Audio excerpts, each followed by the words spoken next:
그러니까 편안하게 강의 들으시고 그리고 같이 생각하시고 그런 여러 가지 것들을 좀 우리가 일본 선교에 대해서 여러 가지 좀 생각하는 그런 시간이 됐으면 좋겠습니다. 저는 모든 강의는 이 마태복음 24장 14절의 말씀을 갖고 출발합니다. 이 천국 복음이 모든 민족에게 증거되기 위해 온 세상에 전파되리니 그제 끝이 오리라. 사실 여기서 우리가 기억해야 되는 것이 이제 민족 증거 이제 끝이라는 단어죠. 사실 많은 선교사들은 자기가 있는 곳이 끝이고 또 땅 끝이고 자기가 활동하는 시대에 끝이 나길 소망하는 사람들입니다. 그래서 그런 목적 때문에 복음 들고 각자의 자리, 또 각자가 또 필요한 그런 자리로 흘러들어가죠. 그래서 반드시 끝은 올 건데 이 끝이 일어나기 전에 모든 민족한테 복음이 증거돼야 된다는 거죠. 그래서 복음을 들어야 될 민족들도 기억하셔야 되고 이 증거라는 단어는 증인의 삶을 요구하는 그런 단어입니다. 내가 이 일의 증인이라. 내가 만난 하나님, 내가 만난 예수님에 대해서 끊임없이 누군가한테 얘기하는 사람들이 각 시대마다 자기 시대마다 반응하고 나온 사람들, 그런 사람들이 쌓여가면 결국 언젠가는 끝이 난다는 거죠. 그래서 이 큰 그림들을 좀 놓치지 않으셨으면 좋겠습니다. 사실 일본 선교 이렇게 관심을 갖고 하시는 분들라면 이제 긴 인내가 필요하고 솔직히 말해서 쉽지 않은 그런 땅에 우리가 들어간다고 이렇게 표현을 하는데 어쨌든 그 긴 인내의 끝은 이 열매를 보기 위해서 나가는 거라는 걸 놓치지 않았으면 좋겠습니다. 그래서 이런 큰 그림 가운데 오늘 우리가 일본 선교의 현황과 실제를 한번 살펴보길 원합니다. 이런 책이 있습니다. 일본 재발견이라는 삼성경제연구소에서 나온 책입니다. 사실 이 책은 조금 됐거든요. 근데 삼성경제연구소에서 이제 발행을 했었는데 이 책의 요점이 뭐냐면 삼성그룹이 모든 시장은 뚫었다는 거예요. 세계 모든 시장은. 근데 유일하게 못 뚫고 들어간 나라가 일본이라는 겁니다. 그래서 이분들 입장이 왜 일본을 우리가 아직도 못 뚫었을까? 사실 이 삼성그룹은 일본을 굉장히 많이 이병철 회장님 계셨을 때는 일본을 굉장히 많이 벤치마킹한 그런 회사 중에 하나거든요. 그런데도 불구하고 그리고 일본을 엄청 연구합니다. 제가 일본어를 공부한 것도 삼성에 있을 때였기 때문에 굉장히 많이 연구하고 생각하고 그런 땅이거든요. 그런데도 불구하고 일본의 시장을 못 뚫었다는 거예요. 그래서 이제 이 사람들의 요점이 일본을 못 뚫은 그런 여러 가지 얘기를 이제 이 저자가 쓰긴 했습니다. 그래서 저는 일본 선교도 우리가 재발견을 해야 되는 그런 시기에 와 있지 않나 이런 생각을 해봅니다. 사실 일본은 한국 선교사들이 세 번째인가 네 번째로 많이 나가서 활동하는 나라입니다. 그리고 실제적으로 일본에 2천여 명의 선교사가 활동한다고 그러는데 상당수가 대한민국 선교사입니다. 일본 사람들한테 선교사 그런 이미지를 어디를 그리냐면 한국인과 미국인을 생각합니다. 그러니까 선교사 그러면 일단 그 이미지를 갖고 있다는 거예요. 그래서 굉장히 많이 수고하고 있는데도 불구하고 일본은 여전히 우리가 늘 기도하듯이 1%를 넘지 못하는 이런 결과물들을 갖게 된다는 거죠. 그래서 역사가 짧은 것도 아니고 그럼에도 불구하고 아직도 못 넘어가는 이유들이 뭘까? 그래서 21세기에 나가는 선교사들, 21세기 일본 선교를 생각하는 사람들은 지금까지랑은 조금 다른 패러다임으로 우리가 생각해야 된다는 거죠. 그래서 우리들 스스로도 일본 선교를 한번 재발견하는 그런 시간이 됐으면 좋겠습니다. 이게 안 넘어가거든요. 안 넘어갔을 때는 좀 얘기해 주세요. 그 뒤에서. 여러분 이런 표현이 써 있습니다. 그 책에서 일본 시장을 뚫으면 세계 시장도 뚫을 수 있다. 라는 걸로 그들이 얘기한다는 거예요. 사실 그 얘기는 우리가 일본을 복음화시키면 전 세계가 복음화되지 않을까 이런 걸로 우리가 한번 생각해 볼 수 있는 이런 거라는 거죠. 사실 그래서 다른 시장은 다 뚫었지만 일본 시장은 아직 일본 시장을 뚫을 전략을 짜지 못해서 일본을 아직 제대로 모르기 때문에 이 두 가지를 이 저자는 얘기를 했죠. 그래서 이제 5개 영역에서 재발견해야 된다. 뭐 사회문화, CEO, 경쟁력, 기업 전략, 시스템 뭐 이런 얘기를 했습니다. 저는 이런 것들을 보면서 일본이라는 그 견고한 벽은 우리만이 아니라 일반 쪽에서도 이렇게 생각하는 거 아닌가 이런 생각을 해본다는 거죠. 그래서 일본이 가지고 있는 그런 독특함들을 여러분들이 좀 이해하시고 또 공부도 많이 하시고 그랬으면 참 좋겠습니다. 그래서 이런 서론을 좀 말씀드리면서 일본 강의를 좀 넘어가 보겠습니다. 그래서 재발견을 위한 우리의 질문이 좀 있다는 거죠.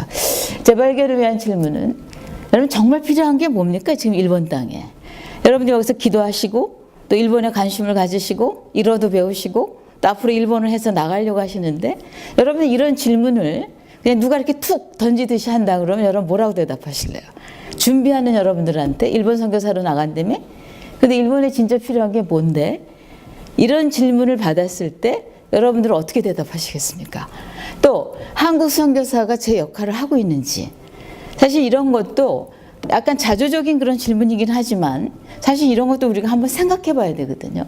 정말 우리가 제대로 역할을 하고 있는가.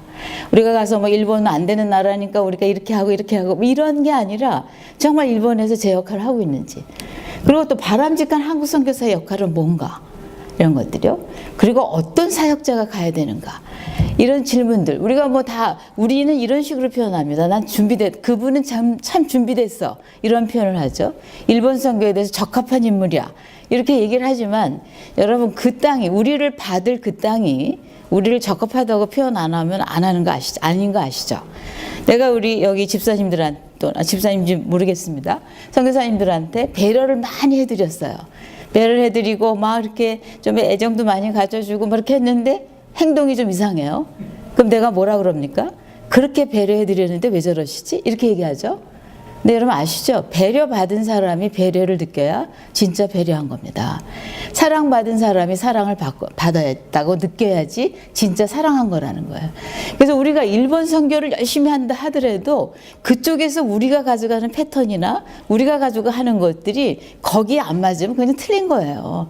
우리는 맞았다 할지 모르지만 그쪽 입장에서 보면 틀린 거라는 거죠. 이런 인상, 그래서 우리가 준비된 게 아니라 거기에 맞춰서 우리를 준비할 수 있는 이런 패러다임이 우리 안에 있어야 된다는 거죠. 그래서 저는 한국 선교사들이 이 적합한 역할을 찾기 위해서 비교위기가 있다고 생각합니다. 여러분들 이런 것들이 비교위라는 이런 용어, 이런 것들이 굉장히 뭐 경영학 용어고 뭐 그래서 세상적인 용어처럼 생각하지 마시고요. 여러분 온 땅에 지금 복음을 위해서 모든 나라에서 노력들을 하고 있어요. 여러분 아십니까? 선교사가 이제 우리나라만 나오는 게 아닙니다.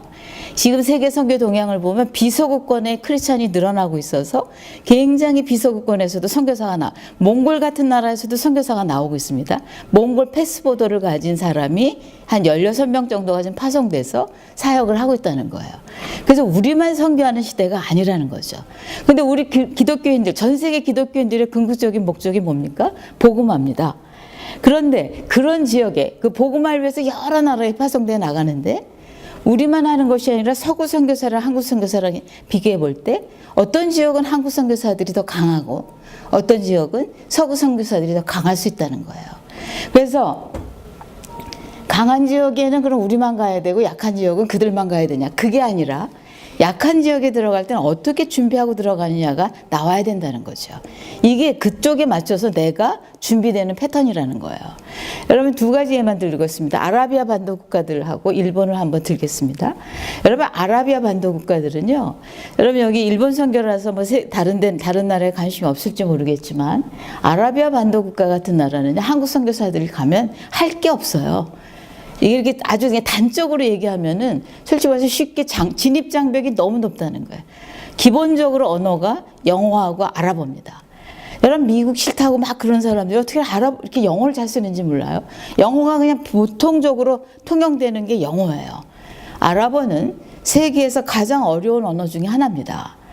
그래서 솔직히 말해서 이렇게 쉽게 말이 되지 않는 땅 중에 하나예요. 한국 선교사님들 영어도 안 돼, 아랍어도 안 돼. 그리고요, 기본적으로 리빙 코스트가 너무 비쌉니다. 엄청나게 비싼 리빙 코스트를 페이해야 돼요. 그래서 실제적으로 현지 사람들을 만나는 게 쉽지 않아요. 여러분 카타르에 선교사가 가요. 그럼 우리는 뭐라고 부릅니까? 카타르 선교사라고 그러죠. 그럼 보내는 입장에서 볼 때 우리 선교사님이 가서 카타르 사람들을 잘 만나고 이렇게 하겠다, 이렇게 얘기하죠. 실제로 갔더니 카타르 사람들 잘 못 만나요. 카타르 사람들은 그 나라 전체 인구의 10에서 15%가 카타르입니다. 그래서 그걸 카타리라고 불러요. 근데 그 사람들이 어떻게 사는 줄 아십니까? 진짜 잘 살아요. 진짜 잘 살아요. 그래서 선교사님들이 그분들을 만나는 그 생활 수준이 맞출 수가 없어요. 그리고 85%가 포리너예요.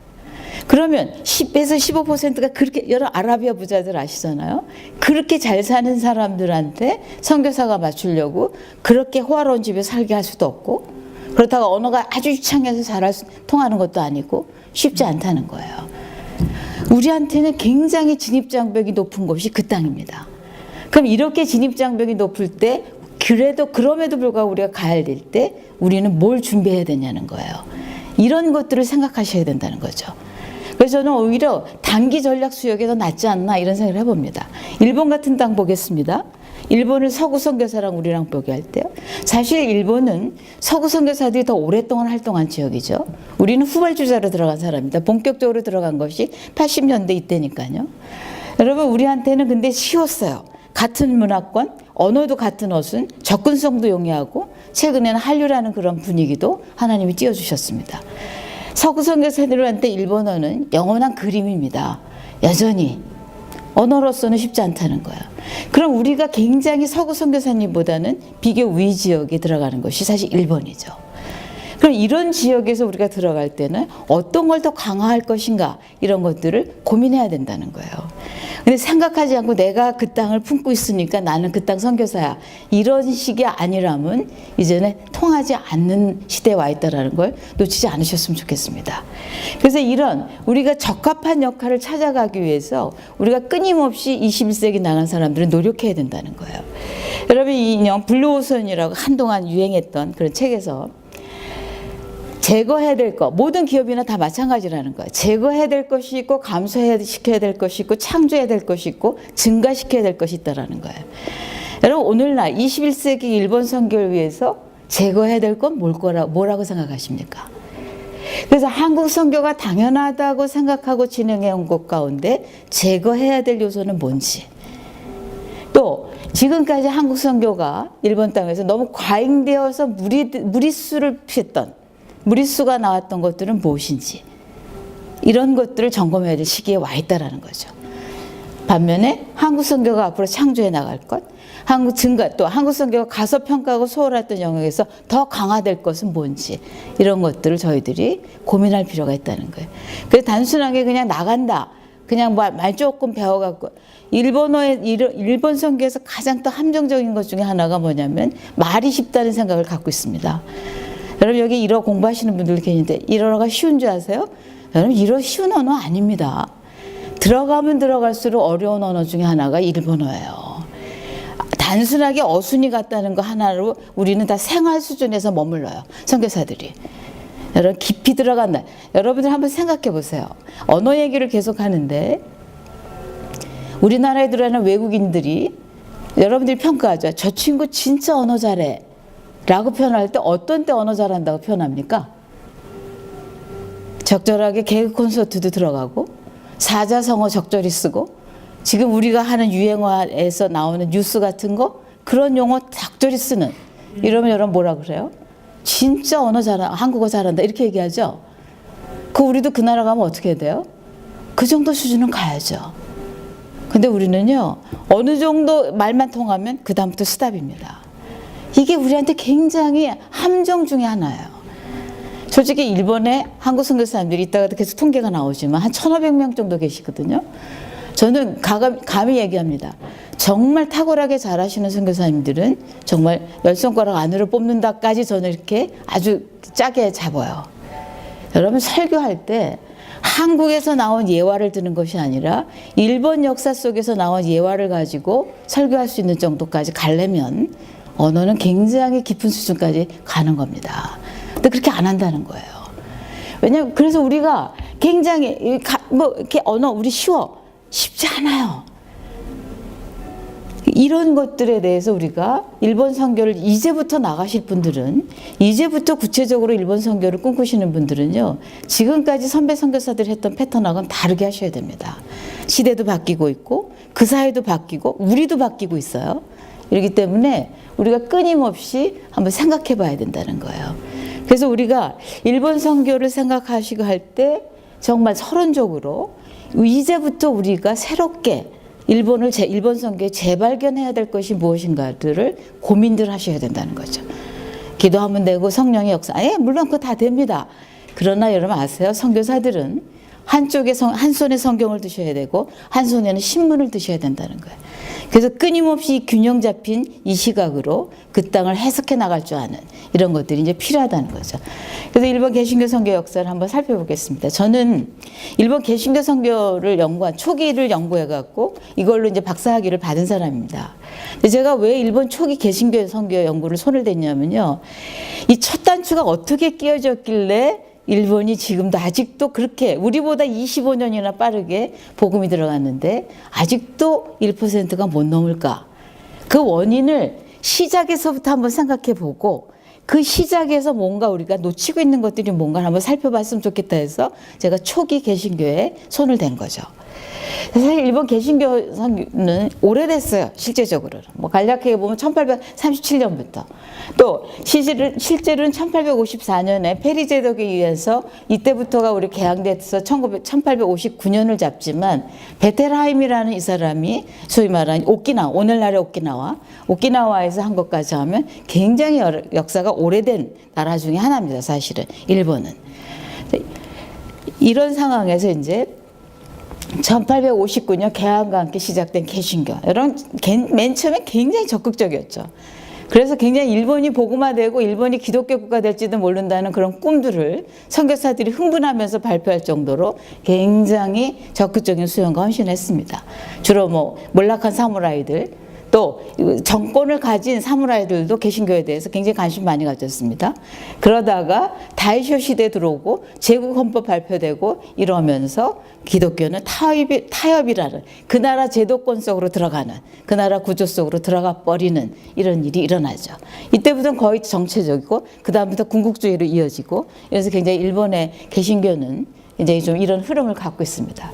그래서 그런 관점에서 볼 때 1900또 그다음에 이제 유기남하고 조남수 선교사님의 자료를 인용하는데 1945년에 그 전쟁이 끝나고 나서 그들 스스로 굉장히 복음화가 일어났고요. 그러면서 경제적 변형이 되면서 개신교 쪽에서 혼란이 일어났고 그다음에 1970 다시 안정되면서 1975년에 복음주의자들 로잔 선교대회 같은 것들이 일어나면서 복음주의자들이 성장합니다. 그리고 1995년에 버블 경제 뭐 이러면서 다시 위기, 그러면서 이제 전환기를 마치죠. 그리고 2009년에 150주년 기념대회 때 이분들이 했던 키워드가 연합이라는 단어를 썼죠. 이제는 이런 식으로 각계전투하면 안 되겠다 해서 주님 안에서 하나라는 그런 캐치프레이즈를 걸면서 연합이라는 키워드를 가졌죠. 그리고 이제 오늘날 열심히 와봤는데 2021세기 본격적으로 돌아왔던 21세기에 동일본 대진제가 터져서 이제 앞으로 어느 방향으로 하나님이 흘러갈지는 잘 모르는 이런 상황이 사실 일본입니다. 이런 흐름 가운데 일본의 주류를 이루고 있는 그런 학파라고 그럴까요? 뭐 밴드, 요코하마 밴드 아시죠? 구마모토 밴드, 삿포로 밴드. 사실 이 줄기가 지금도 이래저래 다 영향을 주고 있습니다. 그래서 사실 여러분 일본 선교를 생각하시는 분들은 일본 개신교 역사를 줄줄줄 깨고 있으셔야 돼요, 사실은. 그래서 어떤 류의 흐름들이 지금 각 교단의 각 목회자들한테 그리고 일본 교계에 흐르고 있는지 그리고 어느 분들이 때에 맞춰 주도권을 갖고 있었는지 이런 것들을 우리가 한번 생각해 볼 필요가 있다는 거죠. 왜냐하면 21세기에 나갈 선교사님들은 일본 교단 밑에 들어가는 것이 가장 좋습니다. 저는 그렇게 생각합니다. 그냥 독립교단 혼자서 이런 것이 아니라 일본 교단하고 협력하는 이런 것이 아주 좋기 때문에 이 흐름들을 좀 이해했으면 좋겠습니다. 이런 건 뭐 여러분들이 공부하는 걸 아셨기 때문에 그냥 넘어가도록 하겠습니다. 자, 그러면 초기에 이렇게 형성된 일본 개신교의 특징이 뭐냐는 거예요. 여러분들은 뭘로 정리해 보십니까?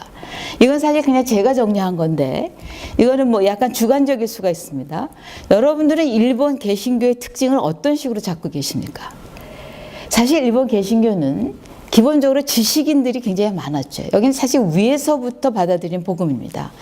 우리나라 같이 밑이 아니라 위에서부터 탑다운식으로 떨어온 그런 거기 때문에 지식인 계층의 개종자가 굉장히 많아서 어느 정도 학적으로는 대단한 그런 파워가 갖고 있어요. 사실 근데 이런 것들이 강점이면서 동시에 약점이 될 수 있는 그런 요소를 갖고 있죠. 또 스파베틀로 기독교를 수용한 일본적 기독교라는 표현을 쓴 나라가 사실 일본입니다. 일본 기독교입니다. 그래서 여러분 이 스팝이라는 이런 논리도 여러분들이 좀 이런 의미가 뭔지 이런 것들도 좀 여러분 나중에 공부해 주셨으면 좋겠습니다. 그리고 정치에 종속되고 우주적 하나님보다 더 큰 애국심이 사실 왜냐하면 받아들였던 사람들이 사무라이 계급이기 때문에 사무라이 계급들은 그 나라를 이끌어가는 지도자들이었거든요. 몰락한 사람들은 어떻게 생각했어요? 서구 상계가 자기 일본에 들어오면서 서구를 배우기 시작했죠. 근데 서구를 배우면서 서구 사회를 저렇게 지탱하고 있는 것들이 뭔가 이런 것들 생각했을 때 그분들이 종교, 사상 이걸 뽑았다는 거예요. 근데 그 사상의 기본, 종교의 기본이 기독교라는 걸 알고 그럼 우리도 기독교를 받아들임으로써 이 신일본, 다시 한번 일본을 재건시키는 데 도움이 되지 않을까라고 생각하면서 몰락한 사무라이들은 열심히 기독교를 배웠고 또 이 정권을 가졌던 메이지 유신을 일으켰던 그 사람들은 어떻게 생각했습니까? 물론인 것 같았어요. 사상이 기독교가 서구를 아주 든든하게 받치고 있다는 걸 알았는데 기독교를 그렇다고 해서 일본의 종교를 하기에는 그분들 입장에서 너무 아니었죠. 그래서 뭐가 강조가 됩니까? 신도와 천황이 다시 강화되기 시작합니다. 그래서 그것이 오늘 아주 일본 기독교에 넘지 못할 벽으로 굉장히 남아있다라는 거예요. 이 애국심이라는 것이 나쁜 건 아닌데도 불구하고 굉장히 일본 복음화에 나름대로 보이지 않는 어떤 이렇게 벽의 역할을 하는 이런 것들이 있고요. 그리고 역시 천황이 배제되지 못했습니다. 45년에 전쟁 끝나고 났을 때 천황제도를 어떻게 할까 이런 거 했을 때요. 정말 배운 사람이나 안 배운 사람이나 다 일본 국민들이 천황은 그냥 종속시켰으면 좋겠다는 것이 굉장히 중요한 이슈였습니다. 막 메가다 정권한테 편지 보내고 국민학교 애들까지도 편지 보내갖고 천황은 그냥 그거 이렇게 없애지 않았으면 좋겠다. 그러다가 결국 어떻게 할까 하다가 미국도 그냥 허락을 한 상태였죠. 그래서 상징적으로 바꿔갔지만 상징적이 아니죠. 천황이 배제되지 못한 기독교도 역시 영향을 받았다는 거죠. 도시에만 머물고 세속적 목적이 강한 수용적 자세. 왜냐하면 정치하고 많이 연결되어 있거든요.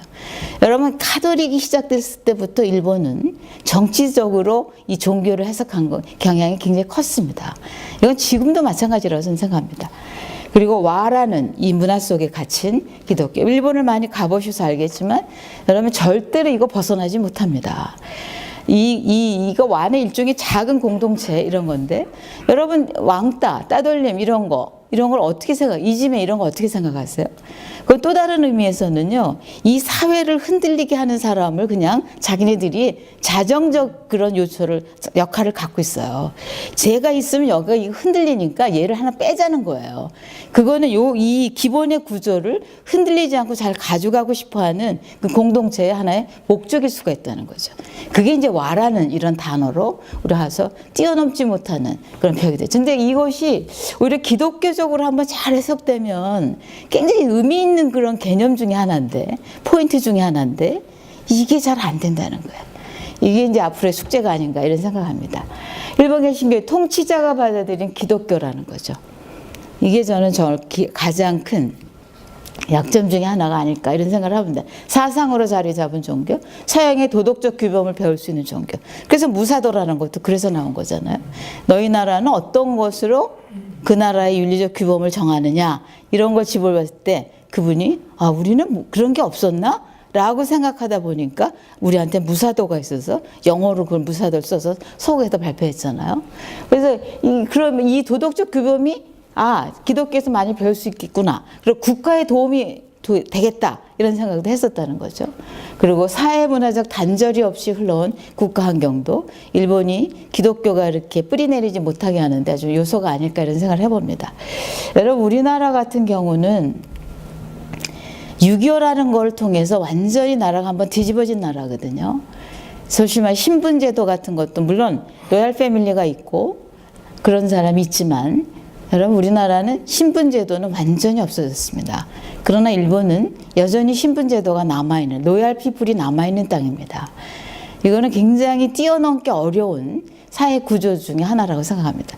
태국하고 거의 비슷해요. 제가 볼 때는. 그 왕의 제도라든가 이 국가의 통치자가 어떤 사람이 상징적으로 앉아있던 실력을 발휘하든 안 가든 이 나라는 굉장히 사회문화적으로 계급이 있는 이런 사회라는 걸 저는 생각합니다.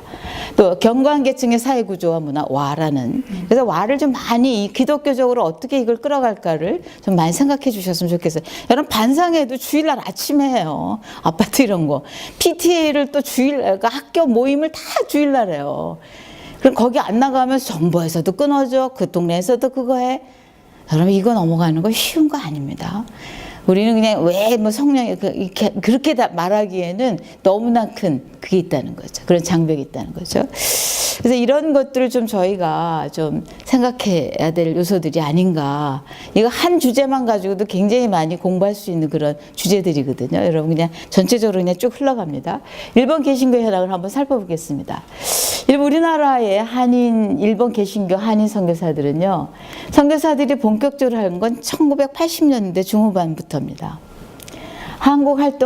활동하는 한국 선교사 수는 약 1,500명 정도입니다. 굉장히 많습니다. 파송 선교 단체는 약 88개 정도입니다. 이런 것들은 제가 한국 선교 통계를 조사하는 사람이기 때문에 거의 이제 신뢰할 만한 그런 자료입니다.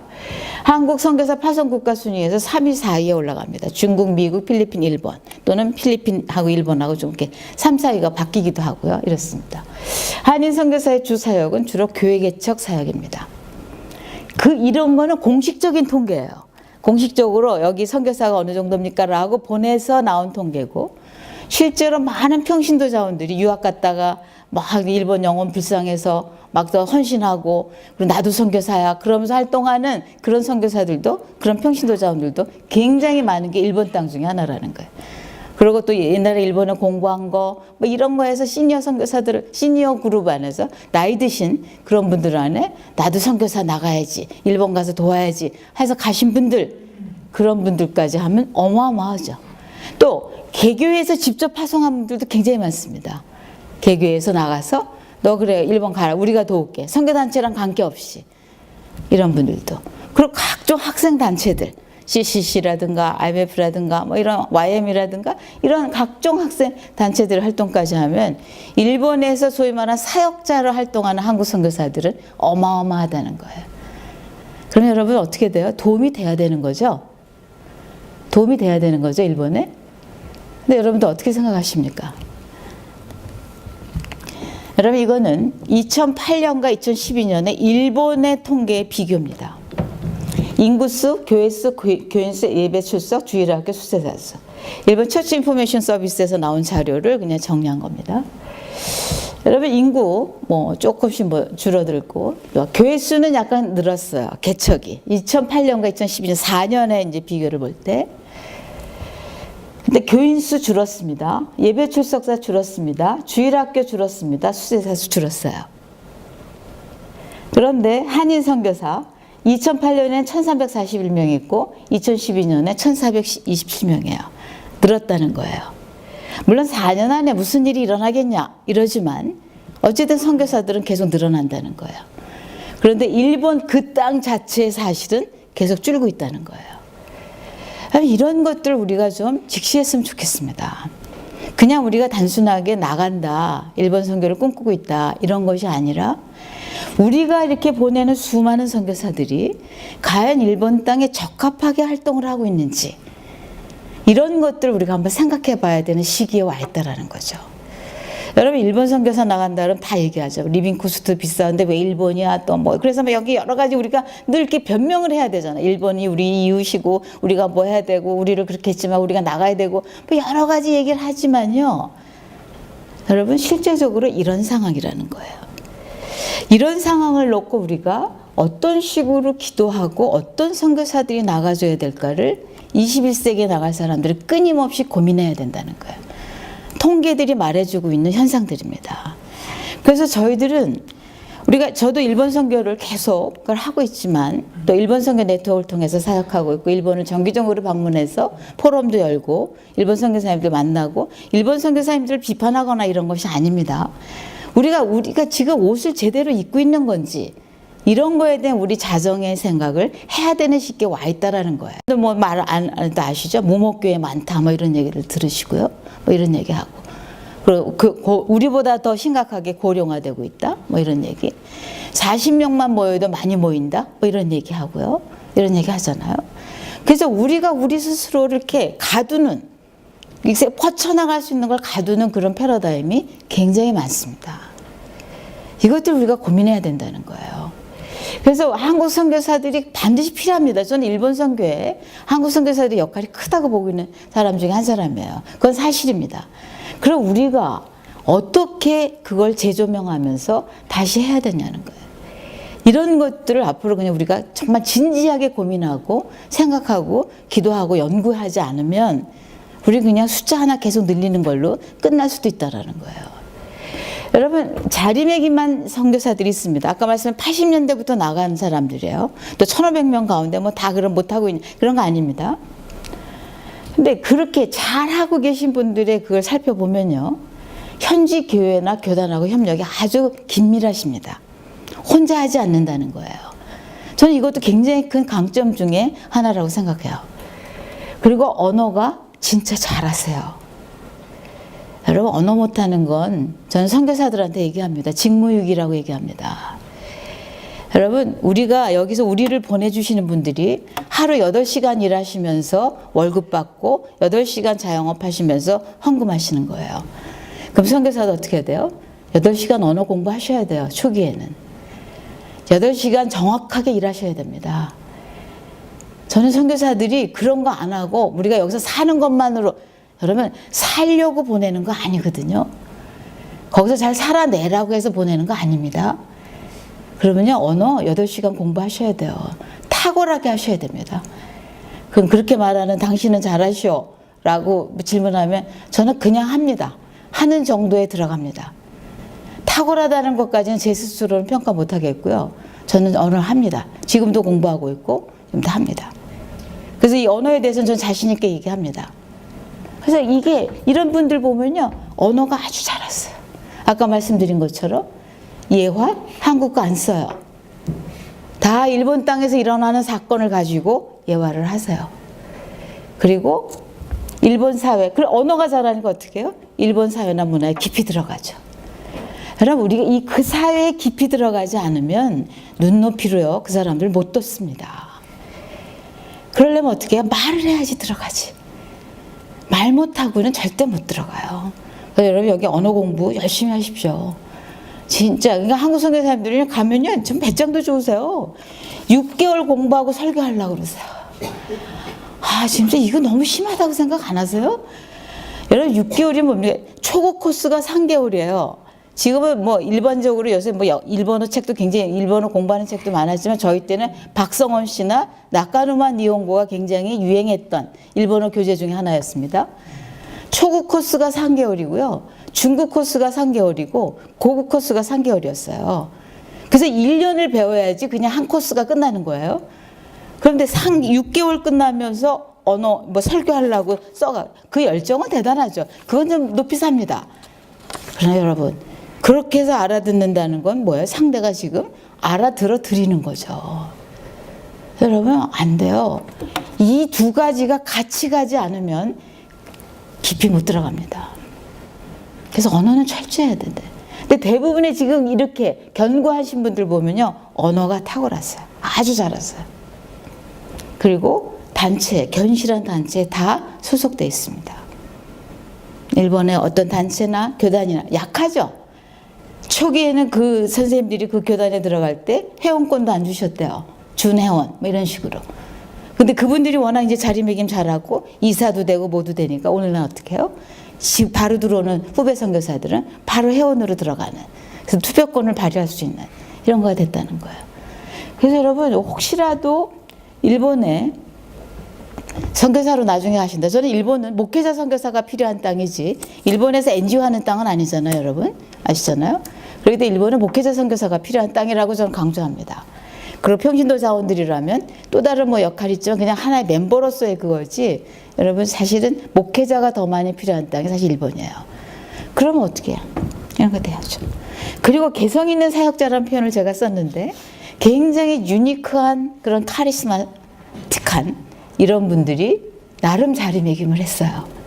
이게 굉장히 일본의 그 정적인 문화나 이런 거랑은 조금 다를 수 있는 요소일지 모르겠는데 비교적 카리스마틱한 사람들이 굉장히 일본에서 사역을 잘하고 계시는 걸 보면 전 이건 앞으로 연구 주제라고 제가 생각하고 있는 것 중에 하나입니다, 사실은. 일본, 그럼 우리가 뭐 일본 문화를 이렇게 손을 덜지 않고, 일본에 적당한 밀당 문화가 있잖아요. 내가 이렇게 1,000원을 선물하면 저분이 나중에 나한테 500원을 할 거니까, 근데 500원이 저분한테 부담스러우니까 나는 그럼 800원짜리 하겠다. 이런 식의 그 계산들을 다 하고 사시잖아요. 적당한 그 밀당이 있거든요. 그래서 일본 문화에 이렇게 넘어가지 않고, 뭐 이렇게 오지 않고, 이런 걸 지키면서 하려고 보면 굉장히 이렇게 소극적으로 될 수밖에 없는데, 사실 카리스마틱하다 그러면 그런 걸 약간 무시하는 거거든요. 근데 또 그런 분들이 또 자리매김을 했어요. 그래서 이게 뭔가, 이런 거가 제 연구 주제 중에 하나긴 하지만, 어쨌든 그렇다는 거예요. 여러분들은 여러분들이 쳐다보는 선교사들, 여러분들이 주변에 있는 선교사님들 중에 비교적 잘하고 계신다 라고 하는 분들의 공통점이 뭡니까? 그런 거 한번 생각해 보십시오. 그리고 그런 것이 일본 땅에 맞는 건가? 그렇다면 우리가 어떤 식으로 이걸 옷을 입고 가야 되고 훈련을 해야 되나가 나오게 돼 있죠. 여기다 리더들도 계시고 뭐 기도하시는 분들도 계실 터인데, 우리 젊은이들도 마찬가지입니다. 내가 찬양 사역자니까 그냥 간다. 여러분, 문화 사역, 거기 문화가 더 탁월합니다. 더 고급스럽고. 우리 그냥 뭐 찬양 이렇게 하는 것 정도 갖고는 안 된다는 거예요. 기본적으로 우리보다는 세련된 문화를 갖고 있는 나라이기 때문에. 그래서 우리가 끊임없이 좀 생각해야 되는 그런 요소들을 일본 땅은 갖고 있다는 거예요. 그래서 그런 면에서 일본 복음화를 위해서 우리가 어떻게 해석을 하고 방향성을 잡아갈까 라는 것이 후방에 있는 사람들, 또 기존의 선교사들도 한번 생각해 봐야 되는 요소 중에 하나라는 거죠. 그래서 일본 복음화에서 현상 해석을, 일본 선교의 장벽이라는 단어를 우리가 많이 씁니다. 여러분, 일본 선교의 장벽이 도대체 뭡니까? 고비용 저효율? 이런 단어 많이 들으셨죠? 선교사들이 가지고 있는 편견이 있어요. 일본은 선교사의 무덤이다. 무슨 선교사의 무덤이에요? 복음 전한다고 죽지 않아요, 그 땅은. 여러분, 이슬람권에서는 지금 복음 전하면 추방입니다. 근데 일본에서 복음 전했다고 추방당한 일 없어요. 그 얘기는 뭐예요? 우리가 얼마든지 자유롭게 복음 전할 수 있는 땅이라는 거예요. 위험하지 않습니다. 비자, 종교 비자를 공식적으로 주는 나라, 몇 안 되는 나라 중에 하나입니다. 일본이. 1년 받고 그 다음에 3년 받고 좀 지나면 5년도 주고요. 이런 나라예요. 비자 문제 가지고 고민할 수 있는 나라가 아닙니다. 일본이. 그런데 우리가 가지고 있는 편견이 있어요. 일본은 어렵다. 어렵다고 생각하고 들어가면 뭐가 쉬워지겠어요? 그럼 한번 생각해 보십시오. 근데 기본적인 전제가 어렵다예요. 차라리 긴 인내를 가져야 되는 땅이야. 이 표현이 훨씬 낫지. 어렵다는 표현은 우리의 행동을 움츠러들게 합니다. 우리 스스로 가지고 있는 편견이 있어요. 그리고 또 이런 것도 있죠. 이 나라 우리를 힘들게 했지만 우리는 복음으로 이 나라를 그거 한다. 여러분, 그런 얘기 하지 마세요. 그것도 좋은 뉘앙스의 표현이 아닙니다. 그래서 마치 우리가 당신네들이 그렇게 했지만 내가 복음으로 막 이런 식으로. 아닙니다. 하나님이 다 동일하게 창조한 백성이라서 우리가 그 땅에 예수를 모르니까 먼저 믿은 자의 책임으로. 여러분, 일본 사람을 위해서 대신 죽을 수 있으세요? 누가 그런 말 했어요. 제가 일본 초기에 가니까 우리 청년부가 선교사님은 일본인을 그렇게 좋아하세요? 그랬어요. 그 질문을 제가 딱 받았을 때 전 일본이 좋거든요. 그런데 일본 사람이 좋으세요라고 딱 질문을 받았는데 바로 대답 못 나왔어요. 대신에 제가 대답한 건 그거였어요. 나는 좋고 나쁜지는 아직 모르겠는데 일본은 좋아. 근데 내가 여기 온 이유가 뭐냐면 하나님을 좋아하기 때문에 내가 왔어. 그랬습니다. 저는 진짜 그렇게 답했어요. 하나님을 내가 좋아하는데, 하나님을 내가 사랑하는데 하나님이 복음 들고 나가는 걸 좋아하셨기 때문에, 그래서 복음 들고 나가려는데 내가 일어를 하기 때문에 일본에 온 거야. 저는 그렇게 대답했습니다. 저는 일본 사람에서 대신 죽을 수 있으세요? 이런 질문하면 우리 쉬운 대답 아닙니다. 그러나 하나님이 그 땅에도 복음이 편하길 원하신다는 거예요. 그래서 우리가 가는 거죠. 그래서 우리가 가지고 있는, 선교사들이 가지고 있는 기본적인 그런 생각들을 우리가 이제는 좀 이렇게 좀 클리어하게 정리할 필요가 있습니다. 견고한 사회구조, 계급적 질서가 있는 나라예요. 어쩌니 저쩌니 해도 여전히 계급이 있습니다. 그 나라. 그래서 로얄 피플이 존재하는 나라잖아요. 문화에 대한 짧은 이해. 우리 다 청년들이고 뭐 다 일본 문화를 좋아하고 이해한다 그러지만요. 깊이 못 들어가요. 다 그냥 표면적인 거. 유사문화권이 주는 약점. 이거죠? 언어가 쉽다는 거랑 동일합니다. 그래서 거기까지만 가요. 더 이상 안 넘어가요. 여기 계신 분들은 끝까지 넘어가길 바랍니다. 그래서 적어도 우리 선교, 일본 선교에 속한 사람들은 언어만큼은 탁월하지. 이런 것들 들으시는 그런 분들이 되셨으면 좋겠어요. 그러셔야 돼요. 또 하나님께서 일본을 어떻게 기대하고 계신가 한번 생각해 본 적 있으십니까? 전 세계 선교에 쓰일 토양으로 잘 준비된 땅이라고 생각합니다. 이분들 안에 흐르는 고고함이 있어요. 약간 정말 정직성, 그런 윤리성 이런 것들은 어떤 면에서 보면 우리보다 낫습니다. 각 민족마다 뭐 좋고 나쁜 거에 이렇게 비교할 수 있는 건 아니지만 이분들이 갖고 있는 그 독특함들이 있어요. 사실 그런 거가 저는 세계 선교에 굉장히 많이 쓰임 받을 수 있다고 생각하고 있어요. 그리고 약간 교양적인, 교양이 있는, 품위가 있는 그런 신앙생활들. 여러분 왜 이분들이 구도자로 교회를 11년 다녀도 세례 안 받아요? 자기 확신이 없으면 세례 안 받습니다. 근데 우리는 어떻게 해요? 뭐 좀만 다니면 그 다음 1, 2년 되면 바로 세례부터 주고 이거 하죠. 이분들은요 정말 오래 가는 분들 많으세요. 왜냐하면 자기 안에 해결 안 된 한 부분이 있기 때문에 그래요. 그래서 그 해결이 돼야지 자기 스스로 세례 받겠다고 하는 분들입니다. 저는 그런 아주 견고한 뿌리가 정말 잘만 되면 실제적으로 일본 선교사님들 굉장히 많으시거든요. 비율에 비해서는 굉장히 높습니다. 그 나라도. 일본 패스포드를 가진 세계 선교사들 꽤 많습니다. 어떤 면에서 우리보다 더 많을 수도 있어요. 또 한국 선교사들이 잘하고 있는 것, 적응력은 대단하시죠. 학습의 용이성, 교회 개척에 대한 끊임없는 갈망. 여러분 80대 20입니다. 10명 중에 8명은 교회 개척하고 싶어 하세요. 교회 개척을 하시죠 또. 하고 계시죠. 그래서 저는 이거는 좋은 거, 아주 강점 중에 하나라고 생각합니다. 더 많이 교회 개척해야 돼요. 적극적으로. 그래서 일본은 NGO가 필요한 땅도 아니고 저 뭐 문화사역 한다는 표현을 요새 많이 쓰는데 문화사역은 정말 잘 생각하고 하셔야 되는 사역 중에 하나라고 생각합니다. 접촉점을 이루고 있을 수 있지만 그 사역 자체가 복음화되는 데까지 가는 데는 조금 더 많은 전략이 필요한 것 중에 하나죠. 저는 탁월한 신학을 공부하신 또 일본 신학교에서 공부한 그런 사람들이 저 많이 배출되길 소망하고 있는 사람 중에 한 사람이에요. 그래서 끊임없이 목회자들이 필요한 땅이 사실 일본 땅입니다. 앞으로 필요한 거 여러분 어떻게 생각하십니까? 저는 일본 교회가 갖고 있는 영적 자산에 대해서 우리가 이해했으면 좋겠습니다.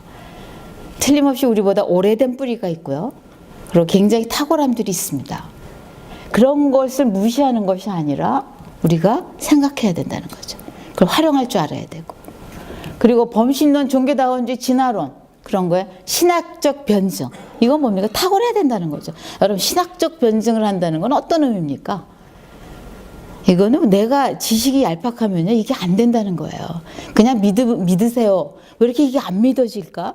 그분들은 안 믿어지는데 어떻게 해요? 약간 논리적으로 따져 나가야 되는데 어떻게 해요? 그럼 나도 논리적으로 그걸 설명할 수 있어야 된다는 거예요. 그래서 어떻게 그런 면에서 일본 선교사들은 실력이 있어야 된다고 저는 믿습니다. 그냥 가벼운 실력이 아니라 정말 깊은 실력이 있어야 된다고 저는 믿어요. 일본인들도 전문가들 앞에서는 머리 숙이거든요. 뭐 강자 앞에 강하고 약자 앞에 이런 식의 비아냥거리는 것이 아니라 진짜 전문성은 인정해 주세요. 근데 한국 선교사님은 기본적으로 다 신학대학원 출신들이 많으시잖아요. 정말 깊이 이 신학적 변증을 할 수 있는 이런 것들에 대해서 준비할 필요가 있다는 거죠. 또 전도, 젊은 세대들이 좀 일어나고 있다고 그러죠. 지금 젊은 세대 청소년들. 그럼 이런 사람들을 위한 복음과 전도 계획을 하려면 여기서 어떤 분들이 가야 될 것 같아요. 또 일본인들의 실제적인 필요, 현지 교회와 적극적인 협력, 교회 형태에 대한 인식. 여러분, 이 교회 형태, 이건 이제 교회론하고도 여러 가지 관계되는 요소이기 때문에 여기서 함부로 말씀드리기 어렵지만, 이런 테두리 된 그런 교회 속으로 사람을 오게 하나, 아니면 목사가 이동하면서 소그룹으로 교회를 끊임없이 만들어가면서 해야 되는 건가, 이런 것들도 일본 땅은 굉장히 고민해야 되는 땅 중에 하나입니다. 그들 스스로 전도하게 하려면 어떻게 해야 될까요? 그들 스스로 전도하게 하려면. 그래서 저는 내부자 운동이 그 안에서 많이 일어나기를 사실 소망하고 있죠. 또 한인교회 역할. 거기 한인교회들 굉장히 많으시거든요. 사실 선교사님들 1,500명 중에서 한인들을 대상으로 하시는 분들 꽤 많으세요. 근데 중요한 건 그들이 개토를 이루고 있다는 거예요. 그래서 못 들어와, 일본인이. 여러분, 일본인하고 한국인하고 섞어 놓으면요, 둘 다 죽는 거 아시죠? 둘 다 힘듭니다.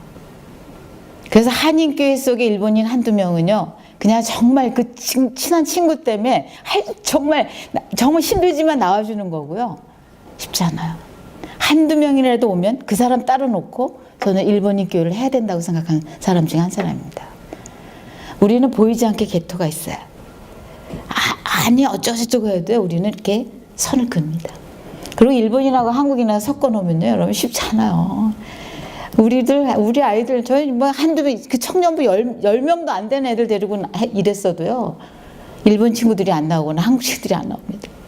여기서야 한국 땅이니까 일본인도 좀 계시고, 뭐 한국인들 많이 와서 예배 드려도 그게 되죠. 일본인 예배 이러면서 되죠. 일본에서는 이거 쉽지 않습니다. 왜냐하면 한국인들은 정말 시끄럽거든요. 진짜 시끄러워요. 목소리 크시고, 두세 번만 만나면 어깨 치면서 얘기하고, 왜 이렇게 치면서 얘기하는지 몰라요. 막 이렇게 웃고 떠들고 지 먹던 거 막 주고. 여러분, 문화를 공부했다 그러면서도 그래. 여러분, 저는 그러나 한인교회가 포스트 미션 필드 안에서 역할할 수 있다고 믿어요. 그래서 정말 한인교회 역할을 잘 가야 될 필요가 있습니다.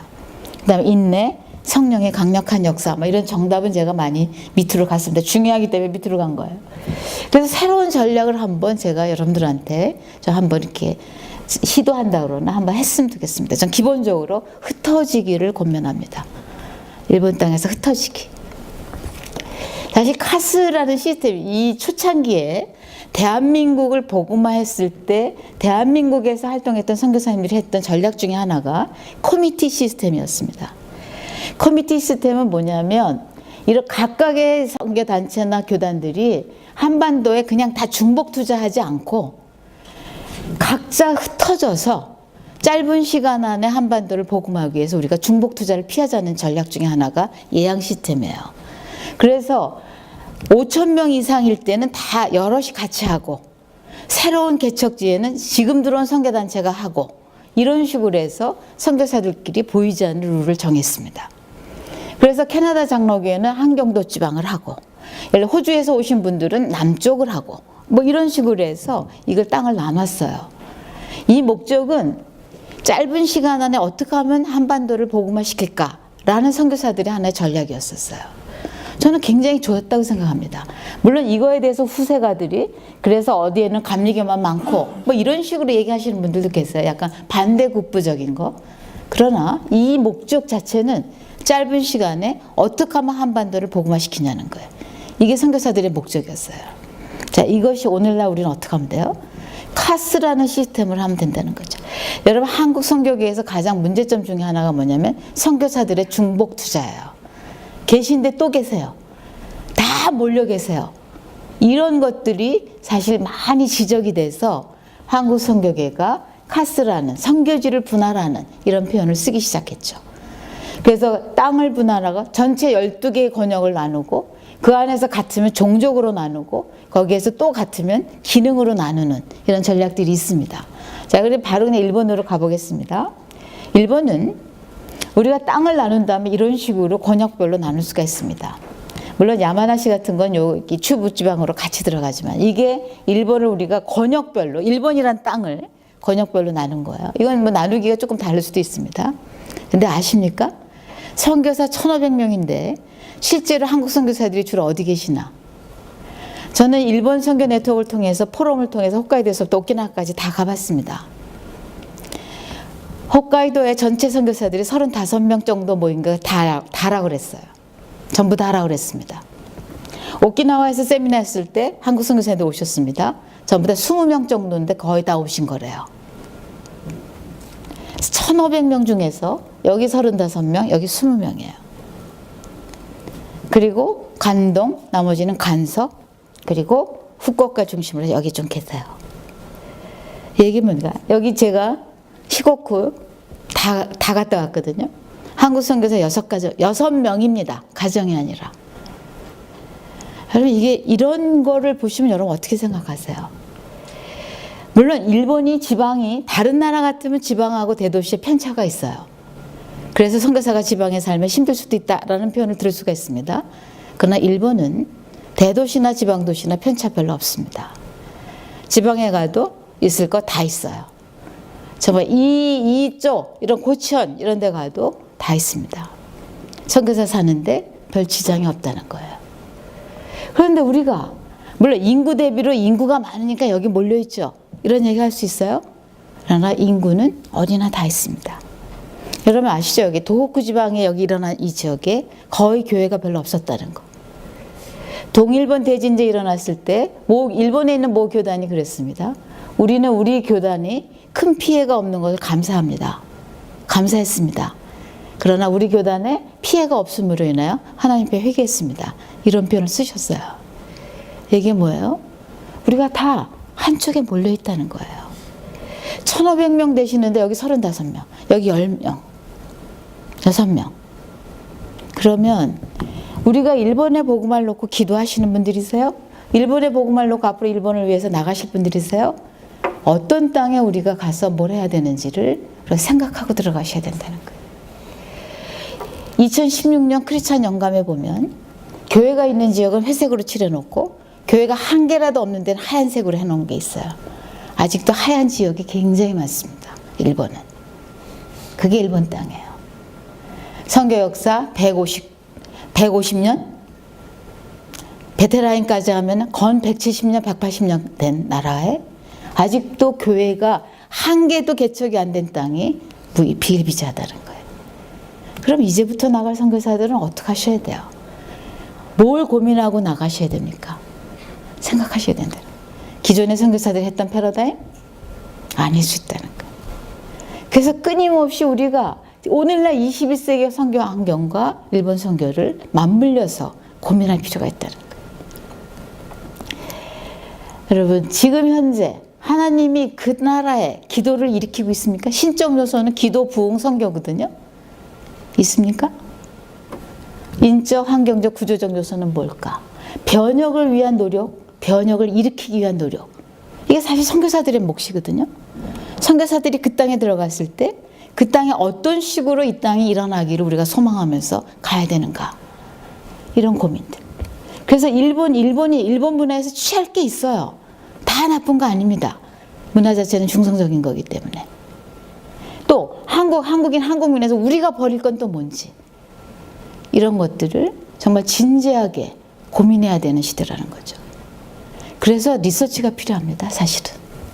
그래서 일본에 대해서 끊임없이 연구하셔야 된다는 거예요. 우린 다 일본을 안다고 생각해요. 근데 실제로 깊이 들어가면 잘 모릅니다. 아는 듯 하면서 모르고요. 모르는 것도 아니야. 그런 아주 애매한 상태를 가지고 사역을 해나갑니다. 그러니까 힘들죠. 이거는 저를 포함해서 다 마찬가지라는 거예요. 그래서 저는 앞으로는 더 많은 일본 리서치 선교사들이 좀 나왔으면 좋겠어요.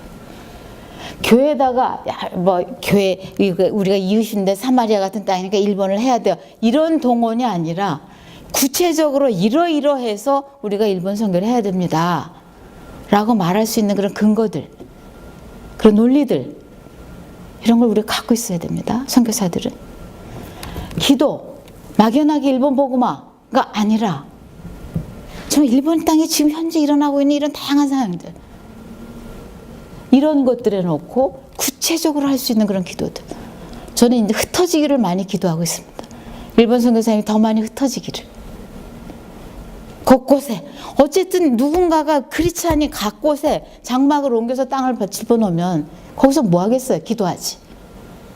그런 일이 일어나야 돼요. 근데 다 몰려겠어요. 다 몰려겠어요. 성교동은 어떻게 했어요? 그래도 이 정도로 완적해서 굉장히 감사했습니다. 이렇게 많은 분들이 앉아 계셔서 여전히 일본 선교에 이렇게 꿈꾸는 분들이 계시구나. 굉장히 감사했어요. 게다가 형제들이 많아서 감사했습니다. 여러분, 형제들 일본인 자매랑 결혼도 하세요. 여기다 싱글이 많은지 있는지 모르겠지만 결혼도 하시고, 정말 어떻게 하면 우리가 일본 선교에 대해서 구체적으로 우리를 할까? 그냥 가서 조금 더 잘 사는 나라에 가서 사는 정도가 아니라, 저는 그런 사역을, 여러분, 사역, 아까 말씀드렸지, 저는 1순위는 목회자라고 생각하는 사람 중에 한 사람입니다.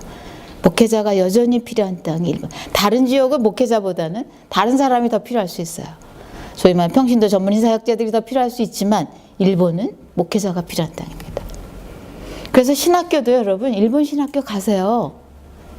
여기서 2년 공부하고 일본 신학교 가서 1년 공부하시든지, 아니면 해서 일본 신학을 배경을 해야지 그 울타리에 들어갈 수 있는 거예요. 그러려면 뭘 잘해야 돼요? 언어 잘해야지. 언어 잘해야지. 하루에 8시간 정도 투자하려고 하는 그런 자세들, 이런 것들이 있으셔야 된다는 거예요. 저는 그것이, 언어를 잘하는 것이 그 땅을 사랑하는 가장 확실하게 보여주는 증거 중에 하나라고 믿는 사람 중에 한 사람입니다. 여러분, 일본 선교 인내가 필요한 땅이에요. 사실 이 강의는 조금 더 길게 해갖고 여러 가지 내용을 해서 일본 선교사들 앞에서도 한 강의입니다. 사실은 제가 그걸 하면서 일본 선교사님들한테 어떤 말씀을 드리는 게 좋을까 이런 생각을 하면서 그날 아침에 묵상하다가 이 말씀이 생각나서 이걸 마무리로 했죠. 사실 길게 달려가셔야 되거든요. 쉽지 않고. 그리고 오래 정말 교회 계속 나와도 세례받겠다 그러면 10년 이상 가야 되는 분들도 계시고, 그거 쳐다보는 거 쉬운 거 아니거든요. 그래도 그 땅을 지키고 계신 분들, 내 사랑하는 형제들아, 견실하며 흔들리지 말고 항상 주의 일에 더욱 힘쓰는 자가 되라. 왜냐하면 우리들의 수고가 주 안에서 헛되지 않기 때문에 그래요. 저는 일본을 향한 우리 선교사들의 수고가 헛되지 않을 거라고 믿는 사람 중에 한 사람입니다. 그러려면, 그게 헛되지 않으려면 어떻게 해야 돼요? 잘해야지. 그래서 잘해야 되는 거예요. 그럼 어떻게 해요?